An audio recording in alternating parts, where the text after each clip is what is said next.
కష్టపడకుండా అకస్మాత్తుగా ధనలాభం ఆశించిన గిరీశానికి ఎటువంటి పరిస్థితులు ఎదురయ్యాయి? అతను ఉపాసన చేసిన యక్షిని అతన్ని అనుగ్రహించిందా? ఇలాంటి ఇంట్రెస్టింగ్ విషయాలున్న కథని ఈరోజు మనం తెలుసుకుందాం. నమస్తే అండి. Welcome to our Lakshmi Niketan YouTube channel. నా పేరు లక్ష్మి. అనగనగా ఒక ఊళ్ళో గిరీశం అనే ఒక 20 ఏళ్ల కుర్రవాడు ఉండేవాడు. వాడు ఎప్పుడూ ఇంటి పట్టు నుండి హాయిగా తండ్రి తెచ్చే సంపాదనతోటి కాలక్షేపం చేస్తూ ఉండేవాడు. అతని తండ్రి పేరు ధర్మయ్య. మహా కష్టజీవి. తన తండ్రి తనకు అప్పగించిన కొద్దిపాటి వ్యవసాయాన్ని సంతృప్తికరంగా చేసుకుంటూ కుటుంబానికి ఏ లోటు రాకుండా చూసుకుంటున్నాడు. అయితే ఈ గిరీశానికి ఎంతసేపు బోళ్ళంత ధనం వచ్చి పడిపోవాలి, లేదా ఏదైనా అంతఃపురాలు కట్టేయాలి, రాజకుమారిని వరించాలి, ఇలాంటి ఊహల్లో తేలుతూ ఉండేవాడు. కానీ లేచింది మొదలు తన స్నేహితులతో కాలక్షేపం చేస్తూ ఎటువంటి పని పాట లేకుండా ఊళ్ళో తిరుగుతూ ఉండేవాడు. ప్రతిరోజు గిరీశానికి తల్లికి తండ్రికి వాదన నడుస్తూనే ఉండేది. తల్లిదండ్రులిద్దరూ గిరీశాన్ని కష్టపడి పనిచేస్తే లక్ష్మీదేవి కరుణిస్తుందని చెప్పేవారు. అంత కష్టపడాల్సిన పని లేదని, ఏదైనా అదృష్టం వరించి తాను ఒక్కసారిగా ధనవంతుడినైపోతానని, తాను కోరుకున్న జీవితాన్ని పొందుతానని తండ్రితో రోజూ వాదన చేస్తూనే ఉండేవాడు. తండ్రి పొలానికి వెళ్ళిపోయిన తర్వాత ఇంట్లో భోజనం చేసి హాయిగా తన స్నేహితులతోటి కబుర్లు చెప్పుకుంటూ సాయంత్రం వరకు కాలక్షేపం చేస్తూ ఉండేవాడు. ఇలాగా అతని దినచర్య గడుస్తూ ఉండేది. తన స్నేహితులతోటి కూడా రోజు ఇదే చర్చిస్తూ ఉండేవాడు. ఆకస్మికంగా ఏదైనా ధనలాభం వస్తే బావుండును. లేదా ఏదైనా అదృష్టం వరిస్తే బావుండును. కష్టపడకుండా కోట్లు, లక్షలు వస్తే బావుండును. చక్కగా పెద్ద మేడ, ఒక రాకుమారుల్లాంటి అమ్మాయిని పెళ్లి చేసుకోవాలి. ఇలాగా రోజు వాళ్ళ స్నేహితులతోటి ఇవే విషయాలు చెప్తూ ఉండేవాడు. అయితే ఒకరోజు గిరీశం స్నేహితుడొకడు, "నీకు ఇలాంటి ఆశలున్నాయి కాబట్టి నువ్వు ఏదైనా తంత్ర సాధన చెయ్యని" సలహా ఇస్తాడు. ఆ విషయం వినగానే గిరీశానికి ఎక్కడలేని ఆసక్తి వచ్చింది. దానికా స్నేహితుడు, "ఈ తంత్ర శాస్త్రాలు, మంత్రాలతోటి కూడా డబ్బు సంపాదించొచ్చని మా తాత చెప్తూ ఉండేవాడు. ఇవన్నీ తాళపత్ర గ్రంథాల్లో ఉంటాయని కూడా చెప్పేవాడని" చెప్పాడు. ఇది విన్న గిరీశానికి మొహం ఆనందంతో తాండవం చేసింది. ఎందుకంటే తన ఇంట్లో ఇప్పటివో చాలా పురాతనమైన తాళపత్ర గ్రంథాలు ఉన్నాయని అతనికి తెలుసు. కాకపోతే అవి తాను చదువుకున్న తెలుగులో కాకుండా వేరే భాషలో ఉండడం మూలంగా వాటిల్నెప్పుడూ చదవలేదు. ఈ మాట విన్న గిరీశం పరుగు పరుగున తన ఇంటికి వెళ్ళిపోయాడు. ఇంటికి వెళ్ళిన గిరీశం అటక మీదున్న తాళపత్ర గ్రంథాలన్నీ తీశాడు. కానీ అవన్నీ ఎన్నిసార్లు తిరిగేసినా అందులో ఉన్న భాష అతనికి అర్థం కాలేదు. సరే, అసలు ఈ తాళపత్రాల్లో ఏమున్నాయో తెలుసుకోవాలని ఆలోచించాడు. ఒక ఐడియా వచ్చింది. అదేంటంటే ఆ ఊరి దుర్గ గుడి పూజారి గారు ఒక ఆయనున్నారు. ఆయన 60 ఏళ్ల పైన వాడే. మహాభక్తుడు, మహాపండితుడు. ఆయనకి గనక ఈ తాళపత్రాలు చూపిస్తే అసలు ఇందులో ఏం విషయం ఉందో తెలుస్తుందనుకున్నాడు. ఆలోచన వచ్చిన వెంటనే ఈ తాళపత్రాలన్నీ ఒక్కసారి కాకుండా ఒక్కొక్కటి తీసుకెళ్ళడం మొదలుపెట్టాడు. మొదట ఒక తాళపత్రం తీసుకెళ్ళి ఆయనకిచ్చాడు. పూజారి గారు గిరీశాన్ని చూసి, "ఏం గిరీశం ఇలా వచ్చావని" ప్రశ్నించాడు. దానికి గిరీశం, "మా తాతల కాలం నాటి తాళపత్రాలు కనపడ్డాయండి. వీటిలో ఏమేమి ఆసక్తికరమైన అంశాలు ఉన్నాయో తెలుసుకుందాం అనిపించింది. కానీ వీటి భాష నాకు అర్థం అవ్వట్లేదు. మీలాంటి పెద్దవాళ్ళు వీటిని చదివి చెప్తే వినాలని ఆసక్తిగా ఉందని" చెప్పాడు. దానికి ఆయన పిల్లవాడి ఆసక్తిని గమనించి ఆ తాళపత్ర గ్రంథం చదవడం మొదలుపెట్టాడు. అవన్నీ మామూలుగా భక్తి కథలు, దేవుడికి సంబంధించిన తాళపత్రం. అవన్నీ చదివారు. ఈ గిరీశం చాలా శ్రద్ధగా అవన్నీ విన్నాడు.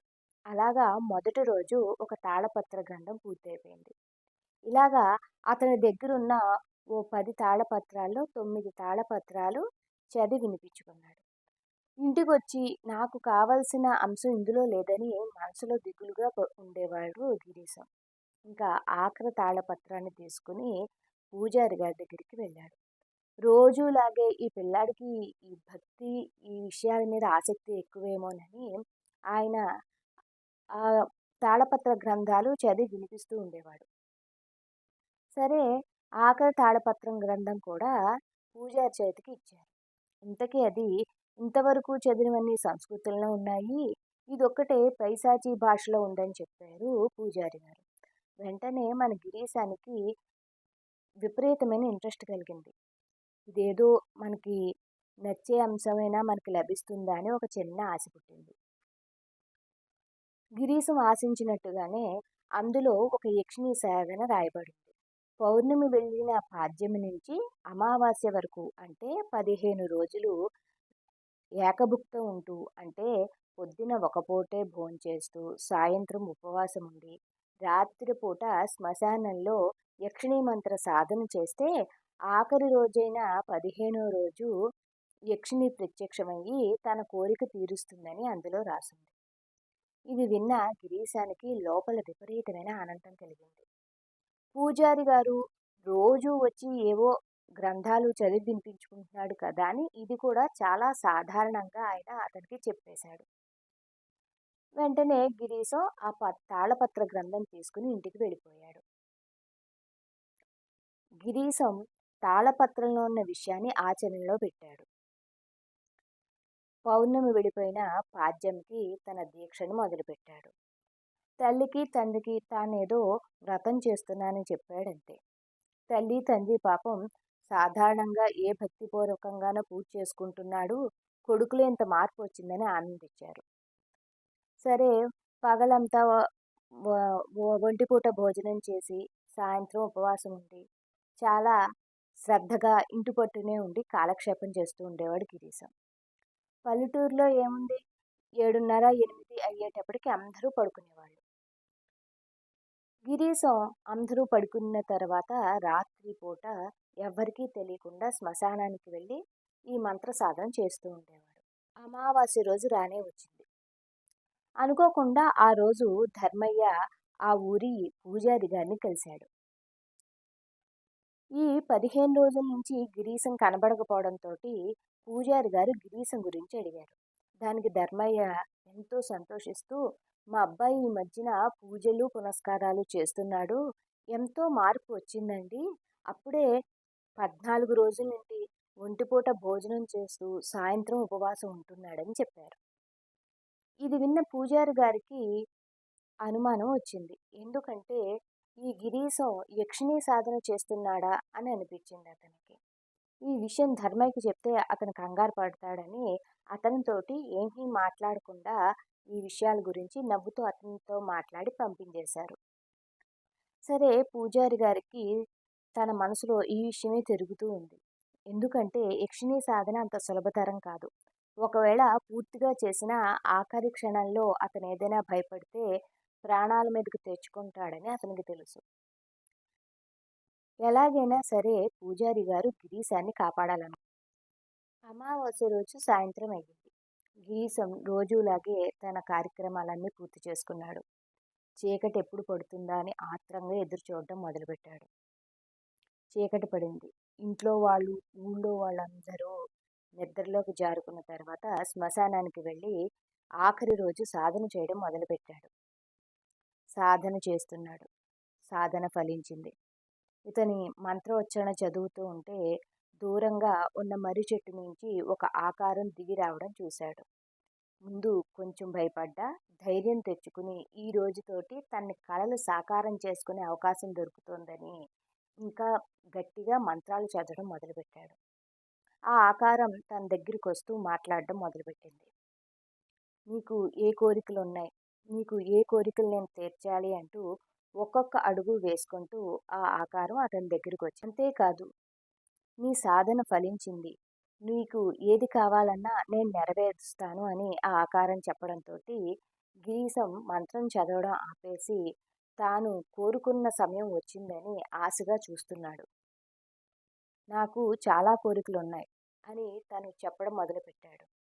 అప్పుడు ఆ ఆకారం, నీ కోరిక ఏదైనా సరే తీరుస్తాను, దానికంటే ముందు నేను ఒక ప్రశ్న వేస్తాను, దానికి నువ్వు సమాధానం చెప్తే నువ్వు అడిగినవన్నీ ఇస్తానని చెప్పింది. గిరీశం చాలా ధైర్యం కూడా తీసుకుని సరేనన్నాడు. ఆ ఆకారం అతని ముందు పూర్తిగా ప్రత్యక్షమయ్యి అతనికి మొహానికి దగ్గరగా వచ్చి, "నన్ను చూస్తే నీకు భయమేస్తోందా?" అని అడిగింది. అప్పుడు ఆ ఆకారం రూపం గిరీశం దగ్గరికంటే వచ్చింది. గిరీశం ఆ రూపాన్ని చూడగానే భయపడిపోయాడు. తన జీవితంలో అంత భయంకరమైన రూపాన్ని ఎప్పుడూ చూడలేదు. వెంటనే కళ్ళు తిరిగి పడిపోయాడు. ఆ ఆకారం గిరీశాన్ని చంపడానికి అతని పైకి వచ్చింది. తెల్లవారింది. ధర్మయ్య ఇంట్లో జనాలందరూ గుమిగూడి ఉన్నారు. ధర్మయ్య, అతని భార్య ఏడుస్తూ ఉన్నారు. ఊళ్ళో జనాలందరూ అసలు ఏం జరిగిందో తెలుసుకోవడానికి ఆతృతగా ఎదురుచూస్తున్నారు. చాలా సేపటి తర్వాత గిరీశం కళ్ళు తెరిచి చూశాడు. తానింకా బతికే ఉన్నానని అనుకున్నాడు. చుట్టూ జనాలు, తన తల్లి తండ్రి ఏడవడం చూశాడు. అతని మంచం పక్కనే నవ్వుతూ పూజారి గారు అతనికి కనిపించారు.